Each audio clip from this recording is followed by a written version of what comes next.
নমস্কার, কেমন আছেন সবাই? আমি ঋতুপর্ণার সংসারের তরফ থেকে আপনাদের অনেক অনেক স্বাগত জানাই। আজ হচ্ছে রবিবার আর সময় হচ্ছে সকাল 8:30। তো বন্ধুরা, আমরা এমন একটা যুগে দাঁড়িয়ে বাস করছি, আমরা কালকের কথা কিছুই বলতে পারবো না যে কালকে কি হবে। আর কালকের কথা আপনাদের কেনই বা বলছি, 1 ঘন্টা পরে যে আমাদের জীবনে কি নেমে আসবে আমরা তো সেটাই সত্যিই জানি না, তাই না? তো আজকে এরকমই একটা দিন আপনাদের সঙ্গে এরকম কিছু কথা শেয়ার করব। আর আপনাদের আশা করছি ব্লগটি দেখতে ভালো লাগবে। আপনাদের ব্লগটি দেখতে ভালো লাগলেও আমার ভারী কষ্টের এই ব্লগটি সাজাতে, জানেন তো। আজকে হচ্ছে রবিবার আর আমার বাবা মা এসেছে আমাদের বাড়িতে। তো সকাল সকাল এই যে বাপি গরম চপ এনেছে, সেই চপ মুড়ি আর চা আমরা সবাই মিলে খাওয়া দাওয়া করব। জানেন তো, বাপি মা যখন আসে তখন কিন্তু আমি কখনোই আগে আগে চা খেয়ে নিই না। আগে সকালের সমস্ত কাজবাজ কমপ্লিট করে নিই, তারপরে চা খাই। আর কি বলুন তো, আর বাপি মা তো আমাদের বাড়িতে থাকে না খুব একটা। তো বাবুদের সঙ্গে অনেকক্ষণ সময় কাটাবার জন্য অনেক আগে আসে, ওই 8টা 8:30টার দিকে চলে আসে। তারপর আমরা কিন্তু সবাই মিলে একসঙ্গে চা খাই। দেখুন, সবাই কত আনন্দ করে বসে চা খাচ্ছি। একটু পরে যে কি হবে আমরা তো সত্যিকারের তখন কিছুই জানি না, আর জানতামও না। জানেন তো, এত সুন্দর মানে ব্লগটা এডিট করার সময় কি বলবো, আমার যে মন এত কষ্ট হচ্ছিল, আপনাদের কি বলবো, যে কত আনন্দ করে সবাই চা খাচ্ছি, কিন্তু পরে যে এটা হয়েছে সেটা মানে আমার ভাবতেই কষ্ট হচ্ছে, জানেন তো। এই যে রান্নাঘরে চলে এসেছি রান্না করার জন্য। এই যে পনিরটা দেখতে পাচ্ছেন, পনির দিয়ে আলুর তরকারি করব। আসলে আমার বাপি নিরামিষ খায়, আমিষ খায় না, সেই জন্য পনিরের তরকারি আর শাক ভাজা আগে নিরামিষ করে নেব, তারপরে আমাদের মাংস রান্না করব। আর কি বলুন তো, এই যে এত স্বাদ করে এত কষ্ট করে রান্না করে যদি না কেউ খেতে পারে তাহলে কতটা কষ্ট লাগে বলুন তো। এরকমই হয়েছে আজকে, জানেন তো। আসলে হয়েছে কি, আপনাদের সঙ্গে অনেকক্ষণ থেকেই বলছি, তো কি হয়েছে আপনাদের সেটা খুলে বলি। আসলে বাপি এরকম আমাদের সঙ্গে চা মুড়ি টুড়ি খেয়ে তারপরে বাবুদের নিয়ে, জানেন তো, অনেক ঘোরাঘুরি করে, প্রত্যেকবারই এসে তাই করে, বাবুদেরকে নিয়ে ঘোরাফেরা সমস্ত কিছু করে। আর কি হলো, তারপর মানে এত কষ্ট করে রান্না করলাম সমস্ত মানে বাবুদেরকে না, বাপি নিরামিষ খায়, আগেই বললাম নিরামিষ মানে নিরামিষটা আমিষের সঙ্গে ঠেকাঠেকি হয়ে যাবে বলে আমার ছেলেদেরকে খিদে পেয়ে গিয়েছিল, আমার ছেলেদেরকে আগে আগে আমি খাইয়ে দিয়েছি, তখন না আমার বাপি ঘুমাচ্ছিল। তো তারপরে মানে ভালো করে জায়গাটা পরিষ্কার করে বাপিকে খেতে ডাকছিলাম। আর বাপি মানে কিছুতেই উঠছিল না, জানেন তো। আর মা বারবার করে ডাকছিল, আমিও ডাকছিলাম।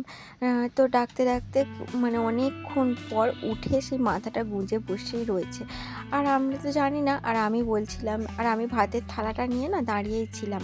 আর আমি বলছিলাম যে বাপি আগে খেয়ে নাও তারপরে ঘুমাবে। আমি ভাবছিলাম হয়তো ঘুমটা ছাড়ছিল না, সেই জন্য ওরকম করে বসে রয়েছে। যাই হোক, অনেক কষ্ট করে বাপি নামলো নিচে খেতে বসার জন্য। তো বাপি খেতেও বসলো। আর খেতে বসে না ভালো করে বাবু করে বসেনি, জানেন তো। একটা পা মুড়ে আর একটা পা ওই হাঁটুটা আর কি ভাঁজ করে বসেছিল। আর আমি বলছিলাম যে বাপি খেয়ে নাও তারপর ঘুমাবে।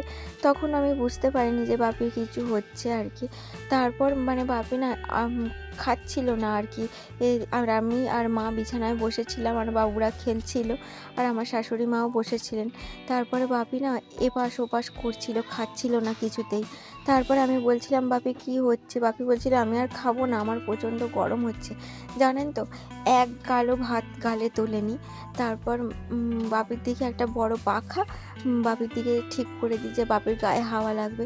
তো বাপি তখন আর উঠতে পারছিল না, এত মাথাটা ঘোরাচ্ছিল। আমি বাপিকে মানে ধরে ধরে বাপির হাতটা ধুইয়ে দিয়েছিলাম। তারপরে বাপির মাথায় জল ঢালা হচ্ছিল। আর বাপিকে আমাদের নিচে ঘরে নিয়ে চলে গিয়েছিলাম। নিচে ঘরে নিয়ে গিয়ে না ভালো করে মানে জামা টামা খুলে দিয়ে দুটো পাখা চালিয়ে খুব মানে জোরে হাওয়া দেওয়া হচ্ছিল। আর মাথাটা ভালো করে ধুইয়ে দিয়ে আর বসিয়ে রাখা হয়েছিল, জানেন তো। তারপরে কি হয়েছিল, মানে কিছু উপায় না পেয়ে আমাদের একটা সামনের ডাক্তারকে ফোন করি। তো উনি এসে আসেন বেশ কিছুক্ষণ পরেই আর কি।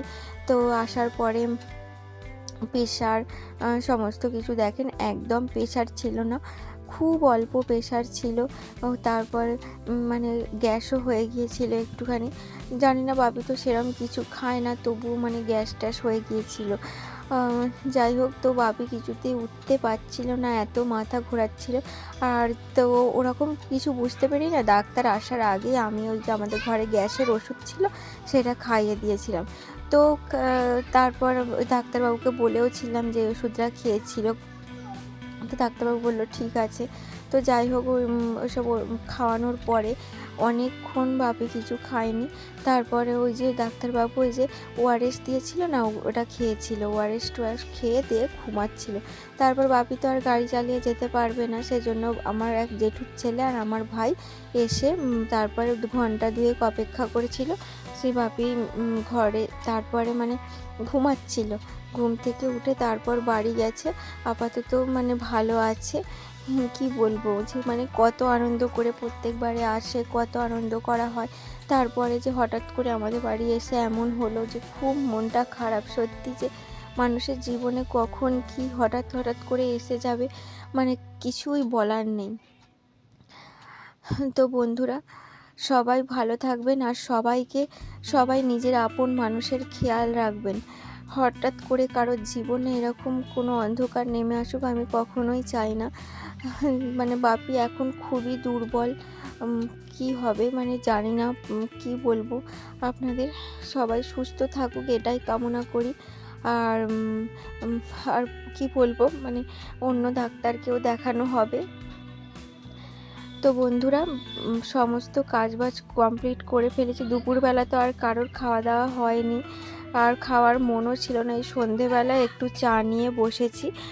আর ছেলেরাও এই যে দেখুন খেলা করছে দিদা দাদু চলে যাওয়ার পরে। তো ভিডিওটা এই পর্যন্তই রাখছি। আপনাদের কেমন লাগলো অবশ্যই কমেন্ট করে জানাবেন। নিজের আপন মানুষের খেয়াল রাখবেন। সবাই সুস্থ থাকবেন, ভালো থাকবেন। সবাইকে টাটা।